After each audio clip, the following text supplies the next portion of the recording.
Hi friends, நம்ம விஜய் மல்லி ஸ்டோரியில் நமக்கு இதுதான் வேணும் அப்படின்னு சொல்லி வீட்டுக்குள்ளே என்ட்ரி ஆனவங்க பார்த்திங்கன்னா, இப்போ இது தேவையில்லை, எனக்கு இதுதான் வேணும் அப்படின்னு எடுத்திருக்காங்க. ஆனால் எனக்கு இதுதான் வேணும்னு முதலேருந்தே ஒரே ஒரு விஷயத்தில் கடைசி வரைக்கும் இருக்கிறவங்களுக்கு அது திருப்பி கிடைக்குமா அப்படிங்கிறது தான் தெரியல. நான் இப்போ என்ன சொல்ல வரேன்னு பார்த்தீங்க அப்படின்னா இந்த ரேணுகாவை நடிக்கிற சுடர் மெயினாக அந்த காசை தான் மெயின் எதிரி, மெயினாக அதை தான் கைப்பற்றணும்னு சொல்லிட்டு இந்த கதிரேஷன் வீட்டுக்கு வந்திருக்காங்க.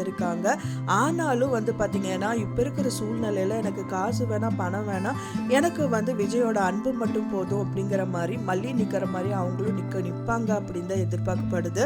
ஏன்னா அந்த மாதிரி சூழ்நிலை தான் இப்போ போயிட்டே இருக்கு அப்படின்னே சொல்லலாம்.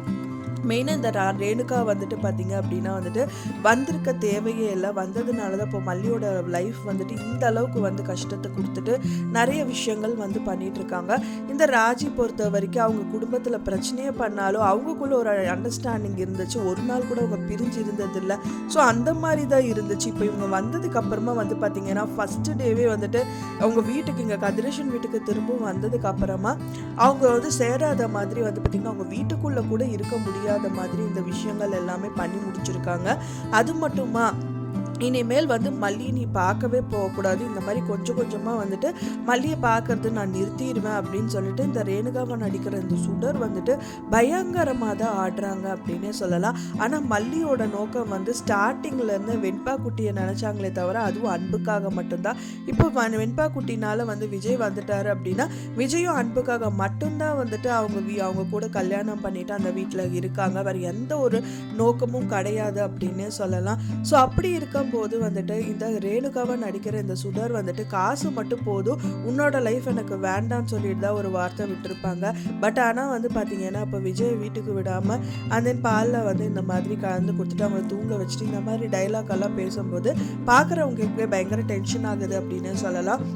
ஏன்னா அவங்க என்ன சொல்கிறாங்க அப்படின்னு பார்த்தீங்கன்னா, என்னோட லைஃப் பாதி லைஃப் இப்படி தேவையில்லாமல் போயிடுச்சு, நீ பாதி லைஃப் இந்த மாதிரி ஒரு நல்ல ஆள் கூட இருக்கணும் அப்படிங்கிற மாதிரி சொல்லி பேசுகிறாங்க. அது மட்டும் இல்லாமல் என்ன சொல்கிறாங்க அப்படின்னு பார்த்தீங்கன்னா, இப்போ நான் பழைய வாழ்க்கைக்கு போகிறேன் அப்படின்னா என்ன ஆக போகுது, கடைசியில் நான் ஜெயிலுக்கு தான் போக போகிறேன்.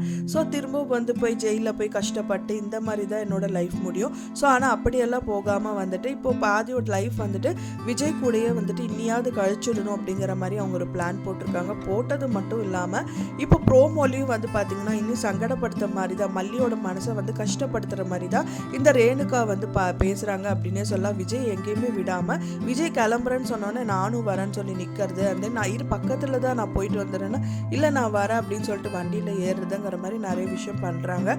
அப்போவும் மல்லியை பார்க்க தான் வராங்கன்னு நினைக்கிறேன். ஸோ அங்கே பார்த்தீங்கன்னா விஜய் அப்பவும் மல்லியை பார்த்து பேசுறது கிடையாது, இந்த ரேணுகா கூட தான் மல்லி பேசிகிட்டு இருக்காங்க.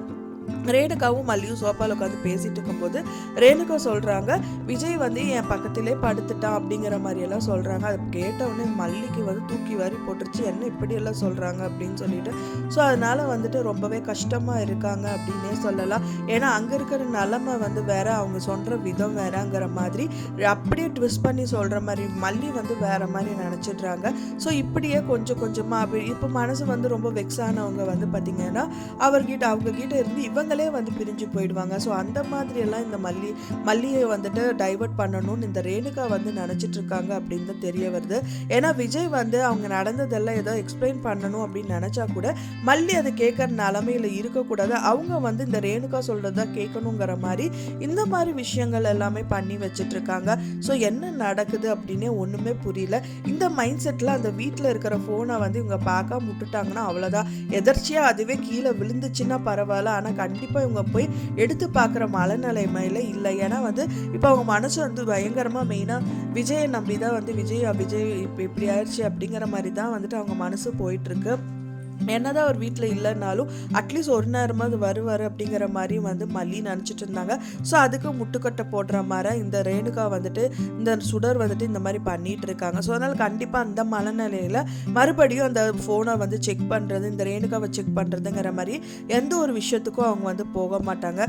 ஸோ அதுக்காகவே பார்த்திங்கன்னா எதிர்ச்சியாவது அவங்க ஏதாவது ஒன்று எடுக்கும் போது அந்த ரேணுகா முதல் இருந்த ரூமில் அந்த ஃபோனை கீழே விழுந்தது அப்படின்னா அதாவது கொஞ்சம் அதை எடுத்து பார்த்து அதுக்கப்புறமாவது வந்துட்டு இவங்க அவங்கள கையங்காலமாக பிடிக்கணும். ஸோ அந்த மாதிரி ஏதாவது ஒரு விஷயங்கள் நடக்குமா அப்படிங்கிறத எல்லாருமே எதிர்பார்த்துட்டு இருக்கோம். ஸோ வெயிட் பண்ணி பார்க்கலாம் ஃப்ரெண்ட்ஸ் என்ன நடக்குது அப்படின்னு சொல்லிட்டு. நான் சொன்ன இந்த தகவல் உங்களுக்கு பிடிச்சிருந்தா மறக்காமல் லைக் பண்ணுங்கள், ஷேர் பண்ணுங்கள், கமெண்ட் பண்ணுங்கள், சப்ஸ்கிரைப் பண்ணுங்கள்.